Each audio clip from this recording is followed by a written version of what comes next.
It's amazing seeing the mix of different species and people and kinds of characters. We're in these incredible, fantastic worlds and planets. Because this franchise is so large and so huge and so tremendous, there are many stories that have yet to be told. Take 9, Mark. Set a course for Pagano. When you're working inside of the motion capture volume, you have cameras on the ceilings, on the sides, and on your face. And they're capturing every single bit of your biomechanics. We can literally run and chase each other and jump and take swings at each other. So it's the closest to playing in my backyard at 8 years old of any job I've ever had. Action. Please welcome Cameron Monaghan to the stage. I'm Cameron Monaghan. I play Cal Kestis in Star Wars Jedi Fallen Order. Cal was a young Jedi Padawan during Order 66 when all of his kind were murdered. He escaped and managed to hide out on the scrap planet of Bracca. He became a scrap worker and someone in hiding and someone kind of paranoid and fighting for his life. What's this? A Bracca scrap rack playing Jedi. And also, he's rough around the edges, and I think he kind of does like to fight, too.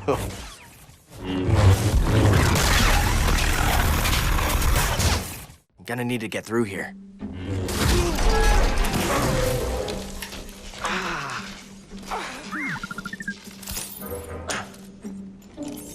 Healing stim.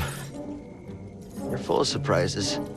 BD-1, our buddy droid, is a wonderful addition to the droid family. He was sort of designed as like an adventure companion. By having me operating this little guy as a placeholder for the animators, it's also nice for the other actors to have something to play opposite, and so that's kind of fun because then I can inject a little personality I feel that BD-1 has. The two of them have a really wonderful relationship. In many ways, I think Cal's kind of best friend across the story. Real moves on you.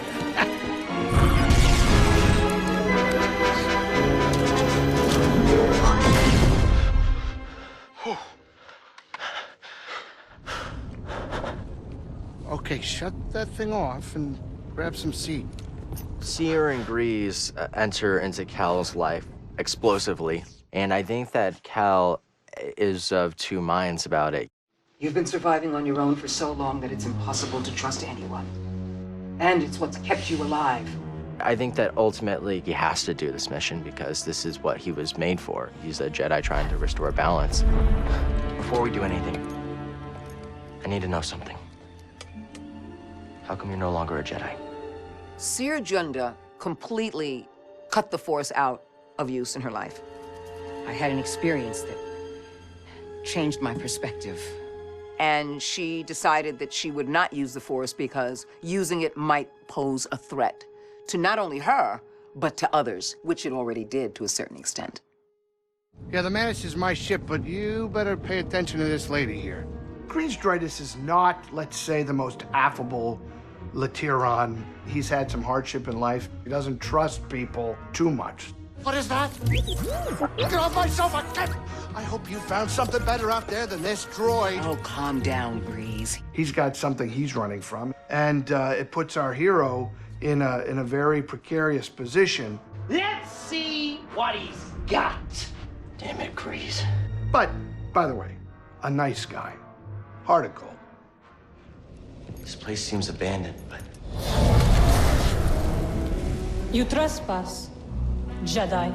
Hi, my name's Tina Ivlev. I play Marin in Star Wars Jedi Fallen Order. You must be a Night Sister. Dothamir is forbidden to you. Leave at once. Easy. She's from a coven that is extinct now. She's the last of her kind. She can raise the dead pretty much whenever she wants. Cal and Marin come from a similar background of loss. They both experienced watching those that they care about die. She's spent her entire life growing up believing that the Jedi are responsible for killing her sisters. They will have their revenge. Marin has a wall up in a similar way that Cal does at the start of the story. It takes him proving himself over and over and over and over again for her to realize, like, okay, maybe this guy is telling the truth. That was really fun for me to play because Marin is socially, like, she doesn't understand, like, what a normal relationship between people looks like. Sorry. Who was that back there? Imperial Inquisitor. She's a Force user hunting Jedi survivors. My name is Elizabeth Grujon, and I play the second sister. She was training to be a Jedi, and her master ended up betraying her not only by leaving her behind, but then also by giving up her location to the Empire.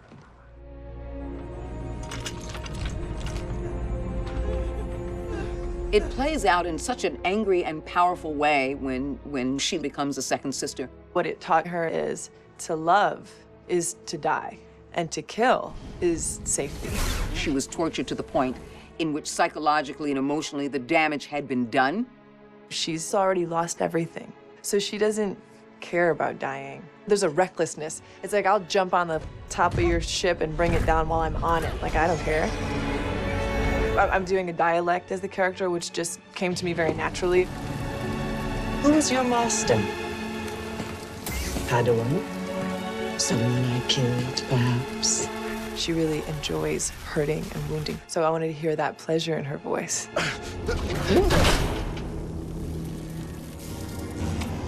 Not bad. You're learning. And cut. Okay. Now, I've done a lot of character makeup stuff where I've sat in a makeup chair for 4 hours, 5 hours before I got to the set. Getting to put grease-dritis on and not have to go to the makeup chair, that's an extraordinary gift. The cast and crew become such a family. We do warm-ups together before every rehearsal. We have breakfast and lunch together every day, so it feels like, hey, like, these are my people. I hope that people walk away with a really wonderful sense of these characters, of the adventure and story that they've been along for the journey with. You know, the story is about learning to trust and trusting in the Force and what that means. It's about coming together for a mutual purpose and to trust in the fact that ultimately, if you do the work, then maybe, just maybe, the tide will change.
Listen, I don't want to upset your rhythm, Cal, but the boss wants a word.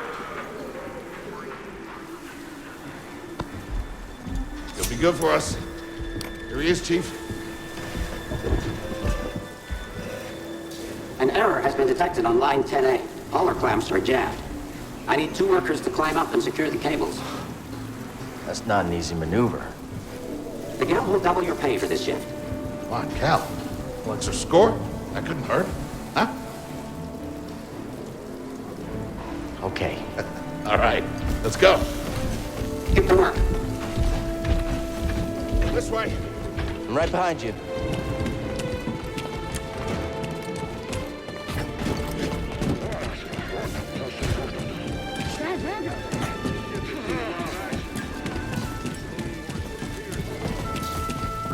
Couldn't pay me enough to salvage one mission. Sorry, Cal. Don't worry about it. I don't think these tools are gonna make it through the shift. Up here.